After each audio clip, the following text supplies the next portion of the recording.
Good afternoon, everyone. Welcome to our webinar. Today's webinar is the John Howard Society's Learning Hub. And just a few housekeeping items before we get started. There will be question and answer period. I think we might actually do some question and answers a couple times during the webinar, apparently. We do have a Q&A section at the bottom of the screen. So if you could type in your questions as we go, and we'll try to get to them. The webinar is being recorded, and the recording and the PowerPoint presentation will be made available afterwards. Usually it takes about a day. And there'll also be a brief evaluation survey following the webinar. Please complete that. The HSJCC is the Human Services and Justice Coordinating Committee network, is comprised of 39 local committees, 14 regional committees, and 1 provincial HSJCC. Each is a voluntary collaboration between health and social service organizations, community mental health and addiction organizations, and partners from the justice sector, including Crown attorneys, judges, police services, and correctional service providers. And so I'll turn it over to Aileen Simon, who is our presenter today. Thanks, Trevor. Okay, so maybe just as a brief introduction, you can see my bio on the slides there, which I will assume you'll be getting after the presentation. But my name is Aileen Simon. I am the Education and Strategic Initiatives Coordinator at the John Howard Society of Ontario. So I work out of the provincial office, and one of the projects that I was heavily involved in is this JHS Learning Hub and sort of the precursor to this project. And so basically what we're going to be doing today is going over the hub, but I do just want to set some context for you all so that you can appreciate sort of how the hub came to be and why we created it. And I'm happy to keep this as conversational as we can. You know, if there are questions throughout, I'm happy to take those. I am going to talk a little bit about the background information on the hub, and I'll pause at the end of that. I think that's like a pretty good breaking point if there are any questions, and then we can jump into actually looking at the hub and walking through some of the resources that are on there. So I should just say up top that the John Howard Society of Ontario, we received funding from the Law Foundation of Ontario to conduct an in-depth research study on the civil legal issues that justice-involved individuals in Ontario were facing. And we also were looking at some of the barriers that were preventing them from getting those legal needs or those issues addressed. And in conjunction with that research, we also looked and talked to frontline community workers, particularly our frontline staff at the local John Howard offices, about how they were supporting clients and dealing with these issues, and sort of what like different types of information or resources they felt like they would need to be able to better help their clients address these issues. And essentially what the research was a needs assessment. And we were really trying to identify some of the most common civil legal issues that justice-involved individuals in Ontario were facing. And just for background, when I say civil legal issues, what I'm talking about are legal issues that are not criminal or prison law issues, but rather issues that are dealt with in the various civil legal systems in the province. So things like the Landlord and Tenant Board or the Social Benefits Tribunal or Small Claims Court, things like that. That's what we would refer to as those civil legal systems. And so when I'm talking about civil legal issues, I mean separate from justice involvement and criminal law issues. And what came up in that research, it may not be very surprising to any of you who work intimately with these individuals, and that a lot of the civil legal issues that they experience in their lifetime relate to some of their most basic needs. And so, you know, the biggest one that came up for our clients were housing related issues. So things like evictions and things of that nature. And it was followed closely by income maintenance issues. So a lot of income assistance program issues, and then employment issues were also up there, as well as family law issues. And so these are things that affect them in their day-to-day life, and they're often very intertwined with other legal or non-legal issues. So they're often intertwined with criminal justice involvement, but also maybe things like healthcare needs or mental health needs and things of that nature. So there's a lot of different sort of intersecting issues that are of legal and non-legal nature that kind of come together. And I guess if I could just give you maybe some examples of civil legal issues, just to be very clear, like something like losing access to Ontario Works or ODSP, we would consider that a civil legal issue. Something like being evicted, as I mentioned before, from a rental housing unit, having child custody issues, or having family law matters, being wrongfully dismissed from a job, or for youth clients in particular, having issues accessing the public education system. So either because of expulsions or suspensions or things of that nature.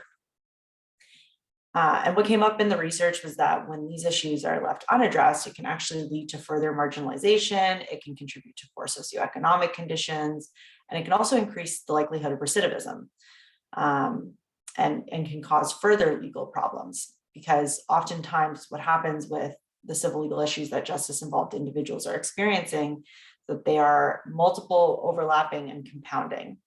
And they're often a direct consequence or made worse by justice involvement. So you can think of it kind of like a domino effect where one problem can trigger another, but also sometimes the problems become so intertwined that it becomes this really like complex web, which can be very difficult to extricate yourself from, and can turn into this vicious cycle where people are experiencing issues that are created or caused by justice involvement, which then lead to further justice involvement because they get trapped in these moments of crisis. And so just to kind of give you an example of how that domino effect might occur is that you might have an individual, let's say, who's currently receiving income support from Ontario Works, and they're taken into custody, and they will then lose access to that income support while they're in custody, which then, let's say, leaves them unable to pay their rent for the month because they no longer have that funding coming in, which could then lead to an eviction because they're unable to pay their rent, and could then later cause issues related to the custody of their children if they have any. So that's what we talk about when we talk about the sort of like domino effect and the sort of intersecting web of issues.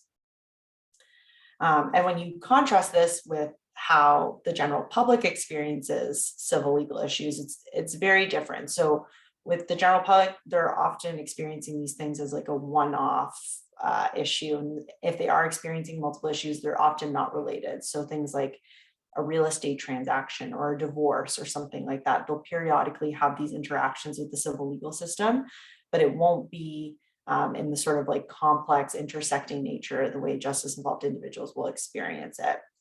And the other thing about the general public is that they will typically seek out and be able to access legal services or advice or information on their own or through word of mouth or wherever they'll know where they can go find that information or where they can get help with their issue.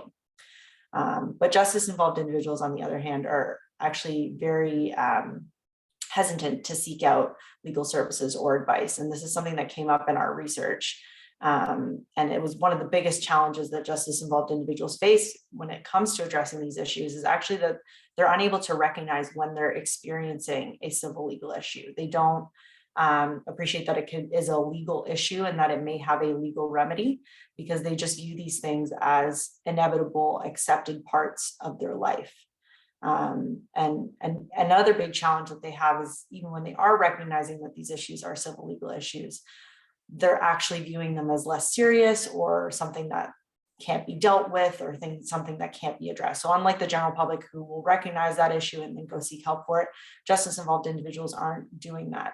And the other big difference with this population is that when they do experience civil legal issues, they have such a distrust sometimes of the institutions that make up the civil legal system, and not even just the civil legal system, but legal systems in general, because of their criminal justice involvement. So they tend to avoid these systems altogether, including things like lawyers or legal clinics or other legal services. They will avoid that because of the experiences that they've had.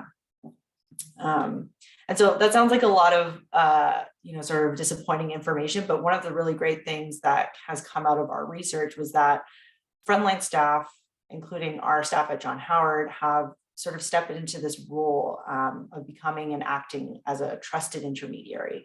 And essentially what we mean by that is these are individuals who have earned the trust of their clients over time. They spend more time with them on a sort of more consistent basis, and they know these individuals. And it really puts them in this type of strategic position where they can act as a bridge to their clients accessing legal services, legal information, or legal resources, advice, things of that nature. And so what we were trying to do with the hub and with the resources that we've created is really leverage that position, because in our research, the frontline staff that we spoke to really had an interest in learning more about their clients' civil legal issues, and they really wanted to receive training on how they could help their clients address those needs.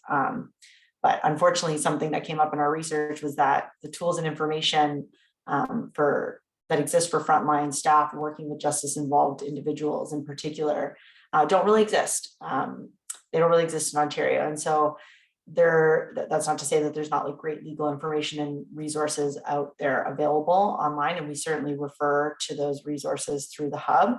But this was more so looking at tools that are specifically addressed or spoke to the unique needs and experiences of justice-involved individuals.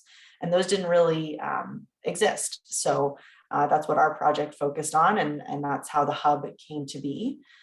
So maybe what I will do is share my screen so we can all kind of walk through the hub together, and we can keep talking about that, but maybe I will just pause there in case there are any questions. There is one question. Okay. It's about a criminal client unable to access their child because they have a bail order that they can't have contact with partner unless there's a family court order entered into after that day. A very, very specific question.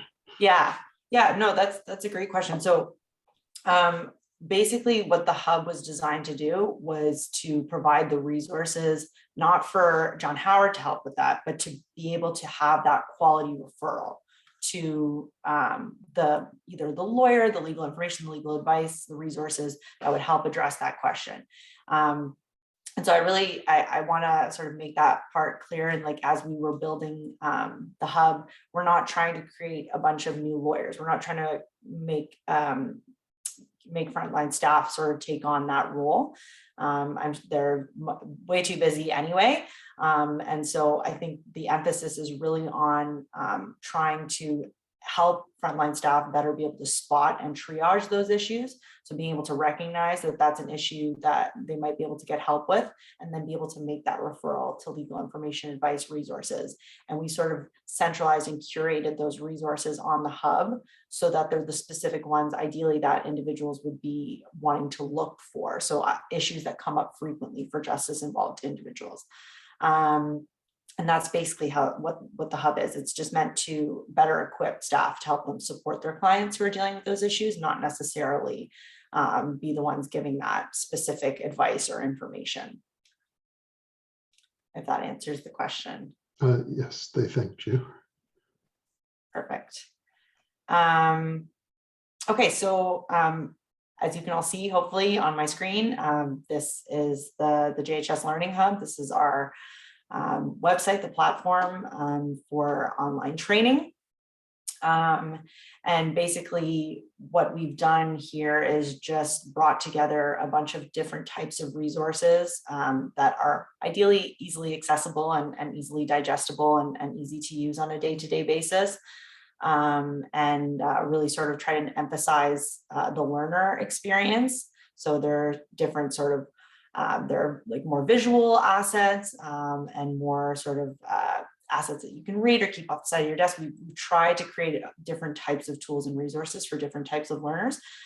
So you'll be able to see that here as we walk through. I do just want to say that the website was designed focusing on those most common civil legal issues that we talked about at the beginning. So the housing, income assistance, employment, those are the biggest ones that came up in our research. So that's the content that we decided to focus on the website for now. Ideally, this will expand to, eventually include more topics, hopefully family law, some criminal law issues, and ideally some content that is specifically curated towards BIPOC populations and their unique experiences with the justice system, because those are also very unique experiences, and there are also unique barriers that come with those experiences. So like I said, the content that's on there right now focuses mostly on housing, employment, and income, but all of the content is divided into those categories as of right now. So maybe what I will start with is, this is just our landing page. So you can check that out. And I certainly would encourage you all to kind of go through the site at your own pace and discretion after this, because I'm sure I'm just going to be skimming through a lot of the pieces of it. But I would certainly encourage you to kind of take a look on your own. One of the biggest parts of this website, one of the biggest portions of our content comes in the form of the self-directed training. And this is a video-based training system that we've designed. So I'll just open it here. And one of the really great things about this that we've designed in is that you can actually create a profile on the website, and it asks for very minimal information. I think it's just your email and your name. And you can track your progress. So if you make an account and you want to complete the training videos and have it be tracked, you can complete all of the training videos under a particular module, and then you can earn a certificate. So again, like I said, it's divided into these 4 categories. Our introductory module is more just for baseline information. So helping clients with civil legal issues, this just talks very broadly about what it means to be a trusted intermediary.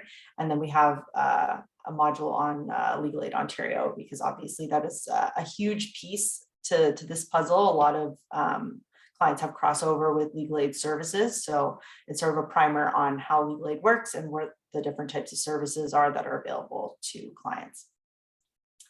But just to go back here, each of the modules has a certain amount of training videos. So for example, the housing module, I'll just show you here. It has 4 videos. And so if you complete all 4, then you would earn the housing certificate of completion, which you can then download off the site and have for yourself. And then another example, the employment module, this has 3 videos. So again, subdivided into different topics. So we try to keep them short. Each video is about 10 minutes long, give or take. And so they're very much meant to be short and sweet, and to kind of distinguish between topics that can be divided. So if I can just give you an example of one of the videos. So if you come in and you decide to complete the employment module, you'll open the page, you'll have the video here, a little bit of an explainer, and you'll also have the quiz function here. So when you complete the quiz after the video, that tracks in your progress if you've made an account, or you can just complete the quiz for your own sort of personal knowledge. That's totally an option as well. But if you complete the quiz and you complete all the quizzes for all the videos, then you can earn that certificate of completion. So I'll just show you an example of one of the videos here so you can see the type of content that comes up in the training videos and sort of how we've decided to present it. So hopefully, if there's no sound, hopefully someone will let me know, but hopefully this works.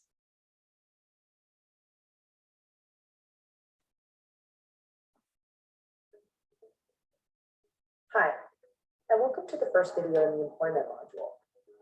This video is going to cover some introductory information on employment-related civil legal issues. We'll start by taking a look at some of the laws that protect workers in Ontario and when they might apply to your clients. After that, we'll cover some common issues that might come up when clients are applying for jobs. And then we'll take a look at some common issues that might come up when your client's getting paid for a job. We'll also cover how you can help clients navigate these issues.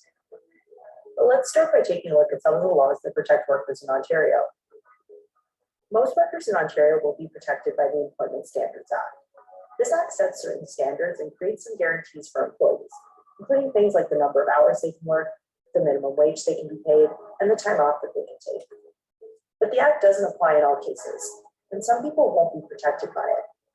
For example, someone who's participating in a work or rehabilitation program while in custody, someone who's working through the Ontario Works Community Participation Program.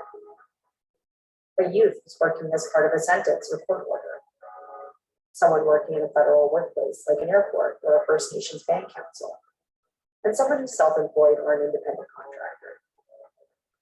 Sometimes it can be hard to know if the Employment Standards Act will apply though. For example, just because an employer calls someone an independent contractor doesn't mean that they are one. So if your client's confused about whether they're protected by the Act, you should refer them for legal advice. Even if your client isn't protected by the Act, they might still be protected by other laws, like the Human Rights Code, the Occupational Health and Safety laws, the Workplace Safety and Insurance laws, or the Common Law, which is law created by the courts.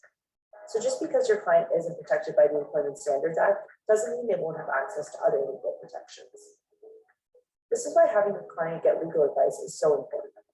If they fall under one or more of these laws, a legal professional can help them understand their options.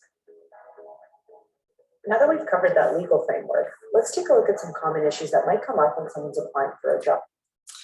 Okay, so I will just stop. Oh, One of the most so that's just an example of what the videos look like. They're all in the sort of animated form. And again, we try to keep them shorter, and they're also divided up here down at the bottom by topic, in case there's a particular issue that you want to go back to or something you want to skip. And the thing that the reason we design them this way also and divide it up into topics is really because we have, at least for us at John Howard, we have lots of staff that do different things. And so some of our staff are very well versed in housing, but maybe not as well versed in employment issues. And so maybe they want to start a little further along in the housing module than they would in the employment module. And you can really kind of learn at your own pace and make it your own type of learning experience, just because we know that people are coming from different experiences and different backgrounds.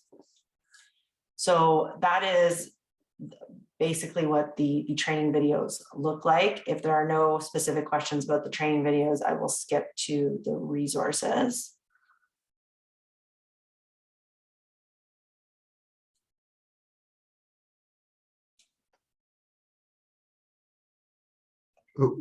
We do have a question about the availability of the videos if they're only on YouTube.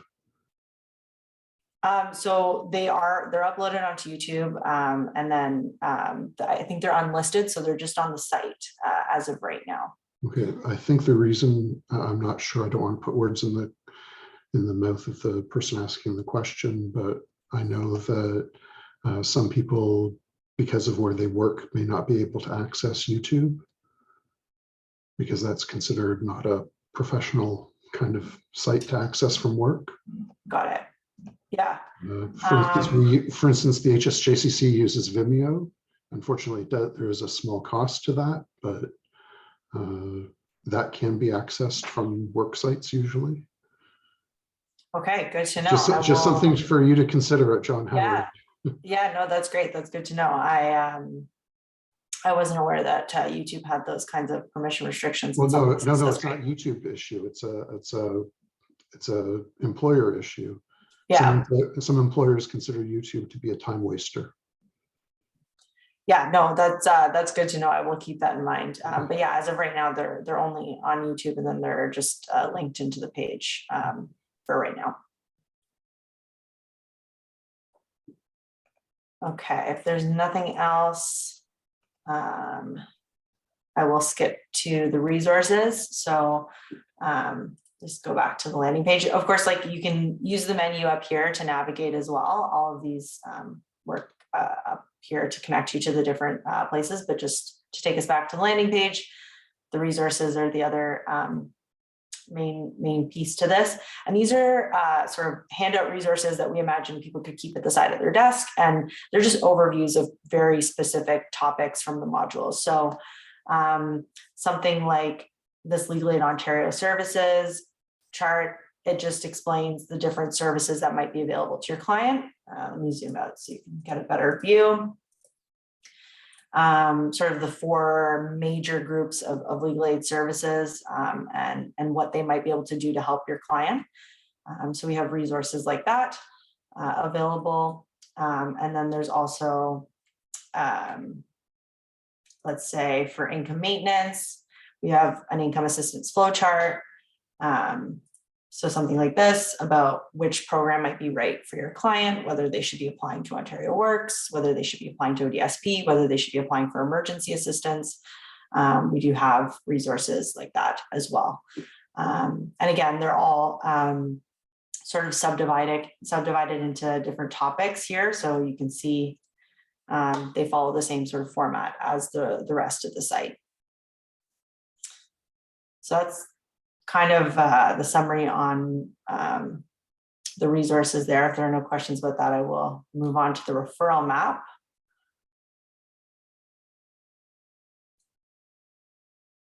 Okay.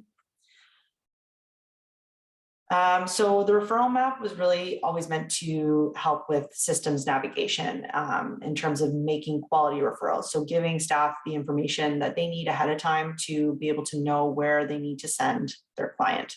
And that's particularly helpful when clients are in those moments of crisis, because we want to make sure they end up at the right office the first time.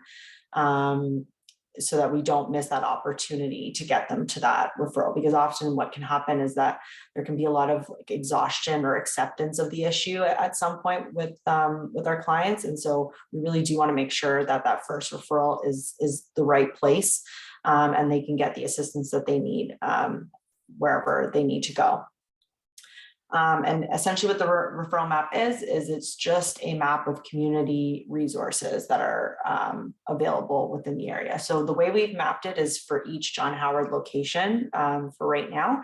So for example, if you click on, let's say, the Sarnia office, you'll see the different types of community resources that we refer to in our materials. That would be closest to the Sarnia office. So by law enforcement, the community legal clinic in Sarnia, the Ontario Works office, things of that nature.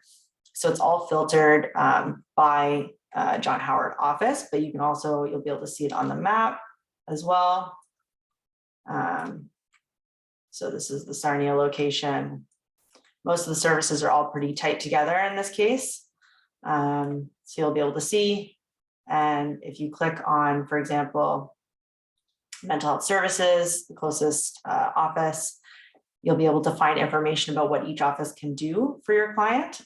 So if we look at the community legal clinic, we can see the types of issues that they cover at that legal clinic. So if there's something there that falls within the type of issue that your client is experiencing, then you'll know that you can refer them there. And alternatively, if it's not something that they offer there, sometimes you can still refer them to that community legal clinic, because that legal clinic will also be able to then refer them to someone that can actually deal with that issue if they don't deal with that issue. So that is the referral map. I can stop. I think I see some comments in the chat. A couple comments. Yeah. People asking about John Howard Society locations, but I'm under the impression this is for legal clinics, is it not? Yeah, so again, it's filtered by John Howard office. Oh, okay. So one person was asking about John Howard in Muskoka, another person was asking about Kenora and Northwestern Ontario in general. Yep, so the map is for all of the offices across Ontario. So let me just move it up here. So for those like Northwestern area here, we have the services up closest to our Thunder Bay office up there. So there's that information there. And then get a little closer into Muskoka area. You can see the services there. Again, they're filtered currently by John Howard office.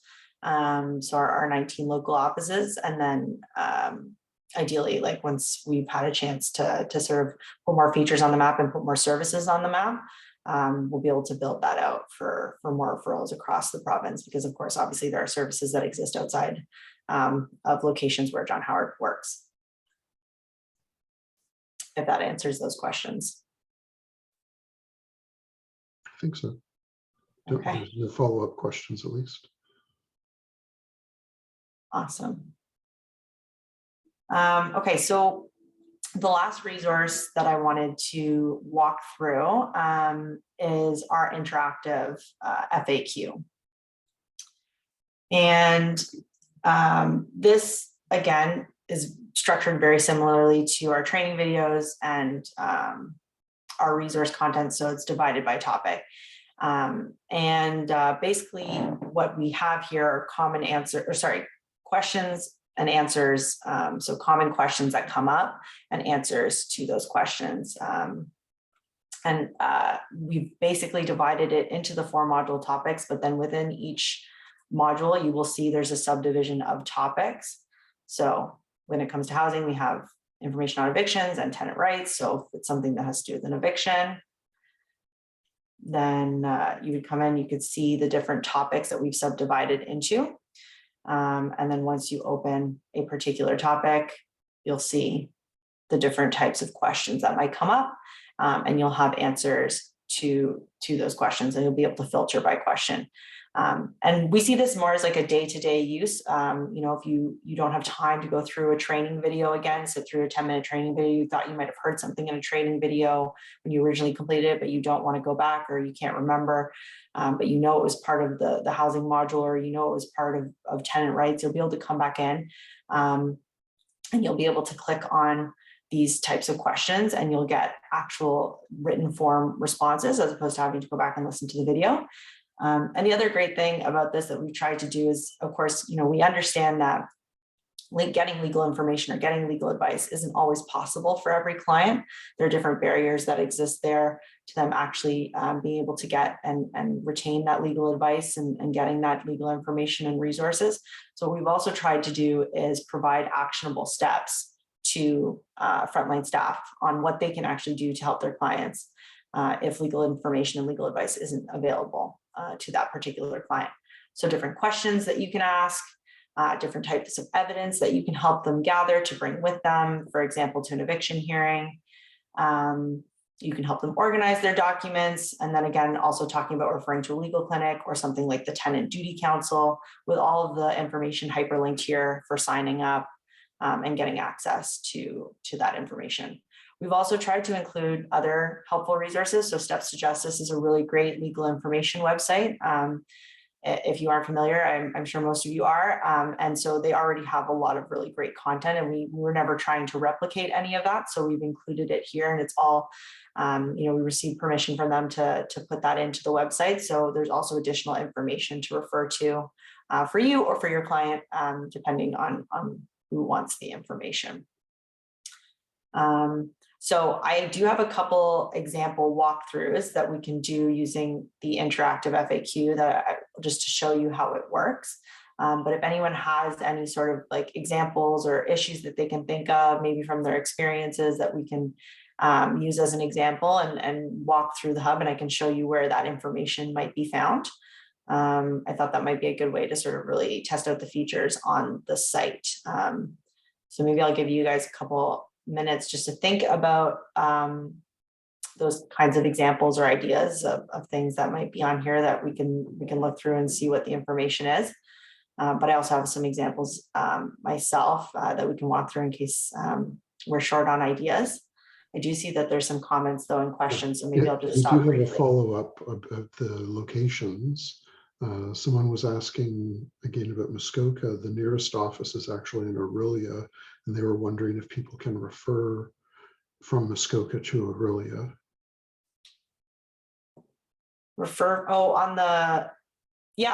So essentially, if you're using this and you're not working at a local John Howard office and you want to refer to one of the John Howard offices, that's fine. And the particular office, if they are not able to sort of access that individual or they're too far out, they might have ideas on community resources in the area, or they might have different ways that they might be able to deal with that.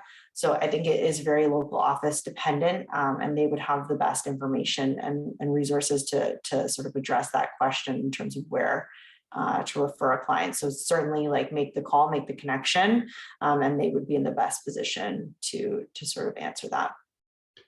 And then another question that came in was regarding actual criminal issue education. If you plan on offering any kind of education or training on actual direct criminal issues. Yeah, so that's definitely something that we are trying to do. We do have a couple things that I'll just, I can just show you here. In our introductory module, we just added today, actually, an overview of the bail process in Ontario. So that's, of course, something that's very specific. The legal aid module also touches on how legal aid can help with criminal law issues.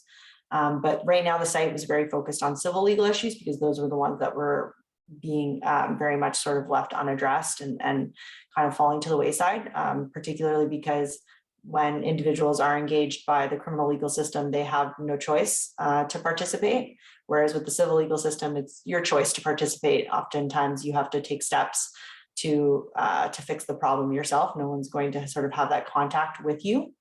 And so that's why we created these resources to really sort of bolster those efforts to get clients access to civil legal remedies. But it's definitely something that we're thinking about, and it's certainly something that a lot of our staff at John Howard have been requesting. So hopefully soon is all I can really say on that. But we are starting to think about it, and there are a few of the resources that do touch on that right now. That's cool. So we do have a couple example cases that you had asked for. The first one is that a family has been told by their landlord that they need to move. I don't know. Yep. No, that's a great one. So yeah, we can start with that. Okay. Let's just go back to the interactive FAQ here. So if a landlord is telling your client that they need to move, or telling the family that they need to move, immediately what should be happening after you've watched the training videos is you should be looking at that and saying, okay, it's a housing issue, and you can go from there. Sounds like it could be an eviction. And so you would want to come into the eviction section. And then you can look at different topics here. And so sometimes, because we've obviously created very broad titles, it may not always be clear. So you could look through, different topics here and see if your question is answered. But because I know where the stuff is on the site, I will just take you to where the answer to this question would be. So general information. And if you see here, what if a landlord is threatening to evict someone? It says right here, a landlord can't evict your client without obtaining an eviction order from the landlord and tenant board. So that means any sort of verbal conversations, text messages, emails, it doesn't count. It needs to be an official notice of eviction and an eviction order from the landlord and tenant board to actually start that process. And so again, you'll be able to find steps here on how you can help,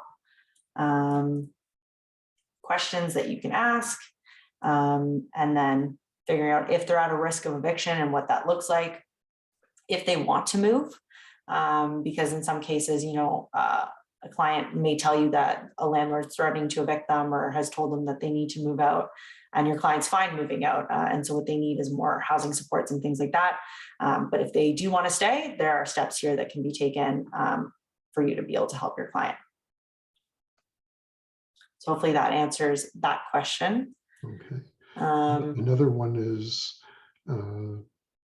more detailed, but also about eviction, and it has to do with evicting not from an apartment, but from a rooming house. So a person has, for instance, a shared kitchen, common area, where it can typically happen with no notice, and what support, what information can you provide for what their legal stance is, and then help them to navigate that situation. Yeah, so rooming houses are tricky because they don't actually fall under the protections that exist for tenants under the Residential Tenancies Act. And so that's something that comes up here. We talk about different sort of exceptions to that rule. So anyone who doesn't fall within the scope of the Residential Tenancies Act won't be able to access the same protections against eviction. So they don't require that eviction notice or the eviction order. Just bring this back. So here, who's protected by the Residential Tenancies Act. those that aren't, that does not apply to them, those in a shared kitchen or bathroom facility. And so we talk about that here. If someone is in one of those types of living arrangements and they are exempt from the Act, the best thing that you can do is get them legal advice as soon as possible, because there are so very few protections in place. So that's why we've sort of divided up that content. You won't see in our modules, the housing modules don't tend to focus on individuals not covered by the Residential Tenancies Act, because there are so few avenues that can be taken to address that. So we really would emphasize a referral to legal advice and someone who deals with housing issues in particular. So a community legal aid clinic or something to that nature. Someone is asking, or is commenting, that this is great information that families, for instance, could consult to increase their own knowledge, and wondering if they could suggest that families do that to build their own advocacy skills. Yeah, This is something that you're directing towards professionals. Yeah, so the content was very much designed and geared towards, frontline staff working with justice involved populations. But I think it certainly is like a good primer and good sort of like knowledge base for anyone who's dealing with these types of issues. And the hub is meant to sort of centralize these resources. So even if we don't have the information, we've tried our best to refer out to other places that do have that information.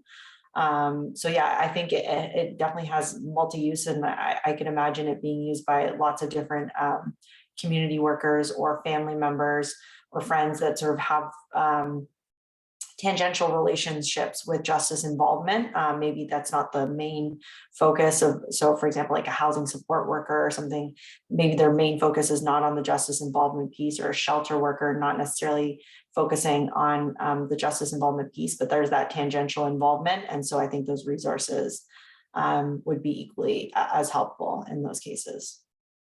Okay. There's also a very specific question about, is there still a law that people can't be evicted in the winter if someone receives an eviction notice during the winter months? I don't believe that law is in place. I would have to double check, but I don't think so. I believe that moratorium has passed. So unfortunately, yeah, as long as the legal eviction process is followed, then you can be evicted, yes. Did anyone have any other examples that they wanted to walk through the site with?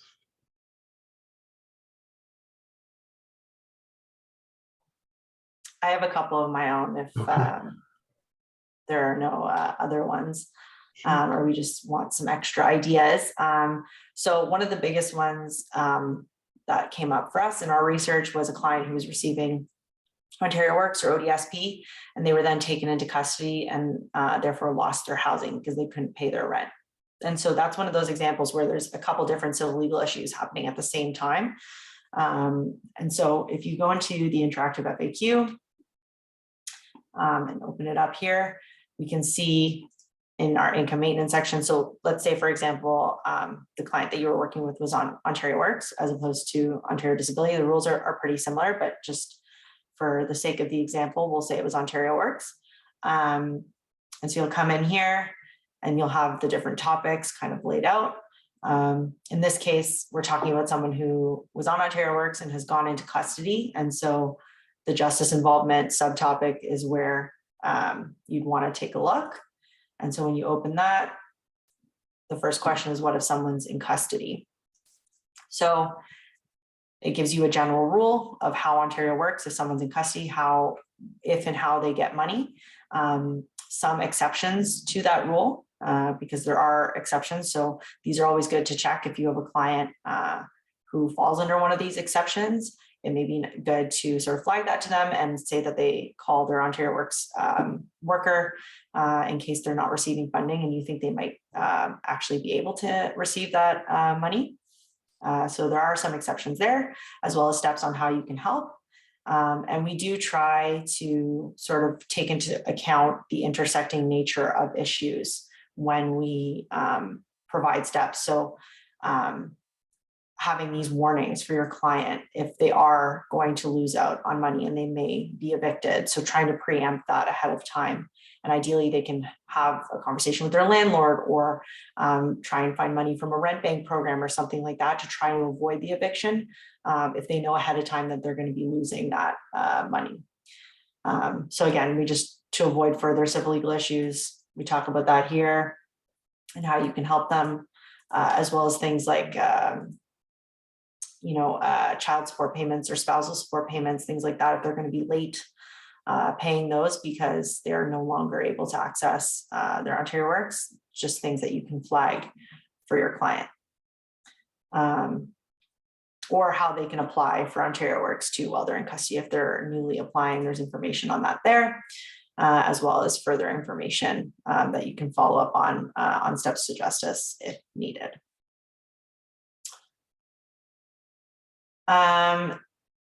Another example that we had come up, I can walk through another one of mine. We'll just head back here. So another example that came up frequently were clients coming in asking for help with an Ontario Works application, but they would say that they need help with that Ontario Works application because their employer wasn't paying them. And so when that, ideally, once you've been able to finish the training videos and you have this knowledge base that you're working off of, that should send a flag up that the employer wasn't paying them. And that's actually a civil legal issue that might have a remedy to it. So that would be an employment issue, even though they're coming in for an Ontario Works application and they're looking for help with that, they actually might be experiencing an employment issue. And so you could use the interactive FAQ to come in to the employment section. Again, subdivided into topics. So in this case, we're talking about someone who's not getting paid. So one of the questions is, what if a client is not getting paid by their employer? Or what if an employer is deducting someone's pay? But in this case, we're talking about someone who hasn't been getting paid by their employer. So you come in, you open the question, it'll give you the general rule of what's supposed to work. Again, these are all very broad. It's just meant to be legal information, not necessarily legal advice. So there are exceptions to all of these rules in many ways. And in front of the court, there are lots of different sort of common law exceptions, particularly when it comes to employment law. But we do try to give the general rule of what might be happening. And then give some steps on how that can be dealt with. So, if you have a client that tells you their employer hasn't been paying them, you can ask them if they know the reason why, and then help them make sure they're checking and keeping copies of their pay stub. So trying to make sure that they have an evidence base if they do decide to make a claim, or if they do decide to proceed with the court action once they've received legal advice. Encouraging them to keep their own written record of the hours that they work, things of that nature, and different sort of online tools that they can go through, or different sort of legal advice, places where they can get free legal advice if they need to do that. So that's one of the biggest pieces there to the interactive FAQ. And I do just maybe want to also point out in our introductory section, if there are questions about, where clients can get legal information or legal advice, because again, we know accessing legal aid doesn't always work for all of our clients. So there are pieces of information here for clients who don't actually qualify for legal aid. So you'll be able to come in. If they don't qualify for legal aid, there are some different options here. So if their income is too high, there are different options here that they might be able to use. If they aren't able to get legal advice from a community legal aid clinic or able to access different legal aid services for one reason or another. But there's also a bunch of free legal advice and information resources here that we've linked to, as well as the types of issues that they cover. And also some information on how you can help a client prepare for that meeting, even if it's just like a 30-minute phone call that they can get through the pro bono hotline, for example.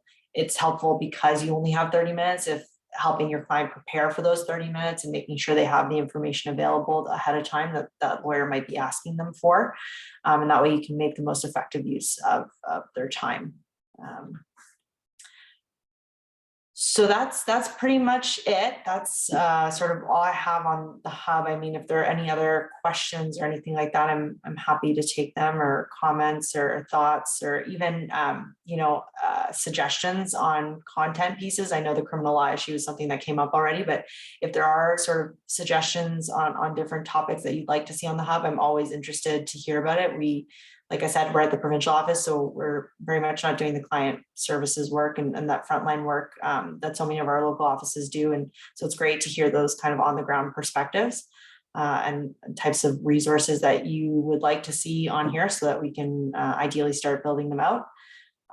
So, I mean, I'm not trying to put anyone on the spot. If you do have any thoughts, you can also use the contact us feature at the bottom of the page to send us a message about different topics or things that you might want to see. Someone does ask, do you list what people's rights are when renting? Yes, we do. That's a great question. So again, it would be in the interactive FAQ. In our housing section here. And then there's a whole section on tenant rights. There's also a training video on tenant rights as well. So when you come in, there's general information on what can a landlord ask a tenant prior to renting. So we would have that information here. So the things that they can ask about, the things that they can't ask about, and how you can help the client depending on the issues that they might be experiencing. And then there's also just general tenant rights around things like harassment, privacy concerns, discrimination, things of that nature.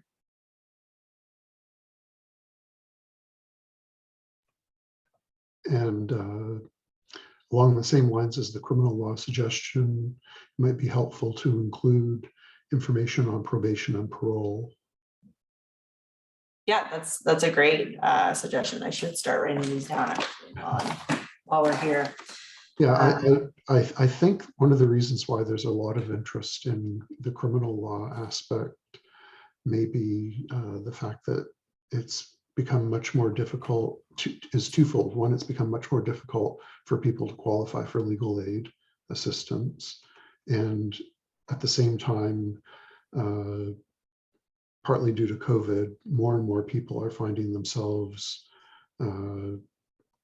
basically having to fend for themselves in so many ways, including the fact that they're having to appear from home.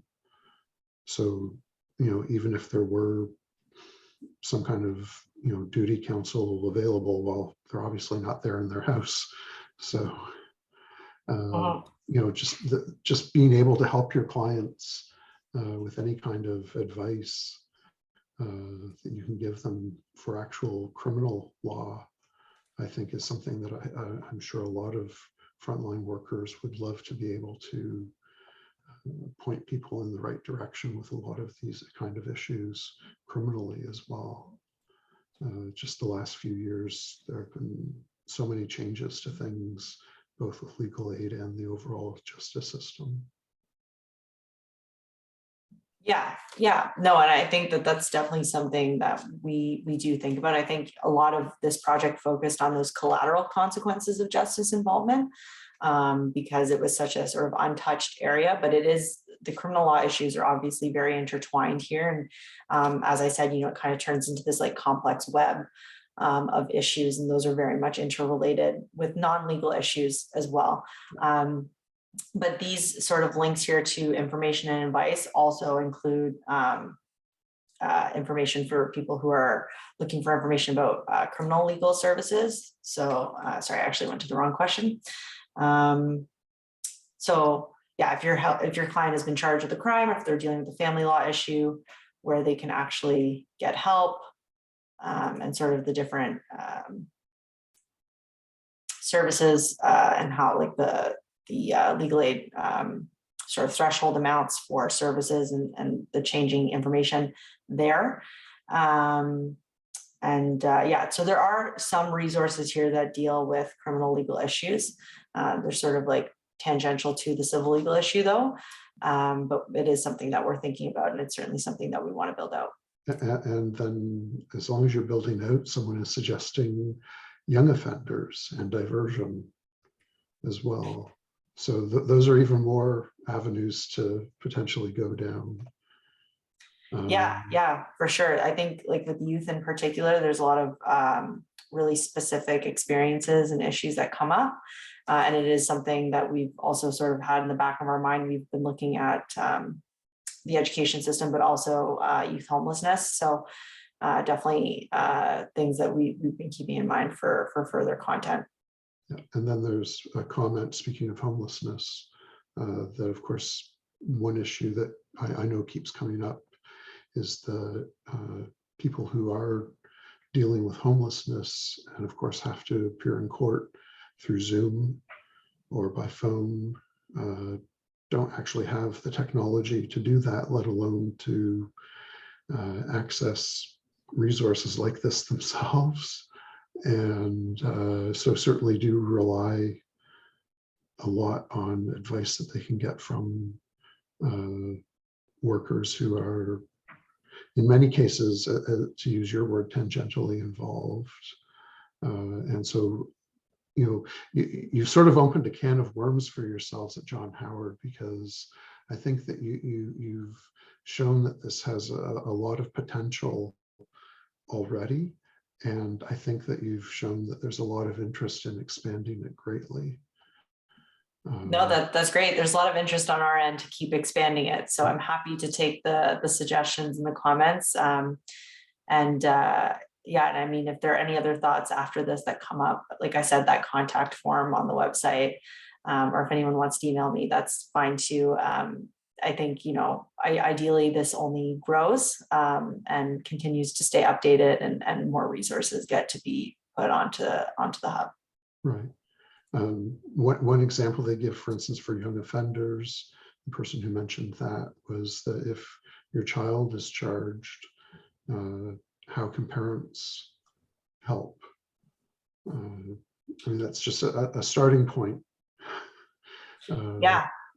Yeah, and that question itself has a bunch of other sort of collateral issues Right. that can be discussed for sure. So I think the youth piece is definitely something that we're thinking about, hopefully in the future, sooner rather than later, as well as BIPOC specific content. I think those are probably the two that would be the soonest to come up. But there are lots of topics that can be covered here. And I think, you know, there's so many different opportunities to build more content. And yeah, we're excited to keep kind of pushing through on this.